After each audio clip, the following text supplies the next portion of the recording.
Welcome to The Legal View. I'm Eddie Farah, and with me here today is Mr. Larry Huttman of Farah Farah, who works on our medical malpractice cases.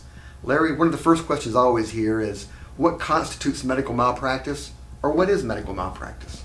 Sure, Eddie. Medical malpractice is when a doctor or another medical provider departs from a basic standard of care. Can you give us some examples of that? Certainly. It can stem from an infection case, a case where a body part ultimately gets amputated, a misdiagnosis of a lab or an x-ray or another diagnostic study, anything that affects adequately providing a certain standard of care that causes a permanent injury to the victim. Other than doctors, is there anybody else who could be held responsible for a medical mistake? Oh, absolutely, Eddie. It's immeasurable amounts of people. Anybody that's a licensed medical provider, even if they're working under another entity, working for a hospital, working in a doctor's office, working in a lab, as long as they provide some degree of medical care and are a licensed provider, they could be held accountable for a failure to properly treat a patient.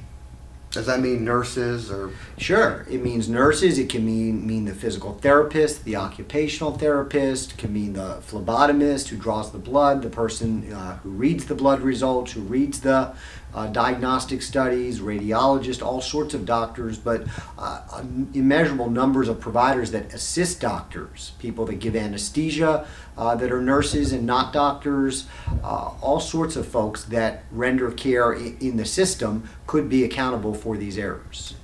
If someone is not satisfied with the results of a medical procedure or their treatment by their doctor, does that constitute medical malpractice?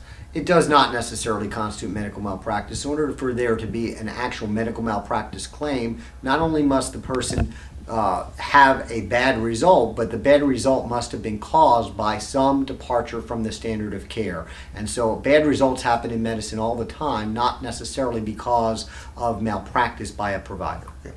Who determines the standard of care? Sure. Other doctors in the same field or the same specialty, or if it happens to be a nurse or somebody else besides a doctor, other specialists in that same field of medicine would determine what the standard of care in the community is. And the standard of care in Jacksonville, Florida may be different from the standard of care in Los Angeles, California, for instance. Well, thank you for being here today, and thank you for watching The Legal View.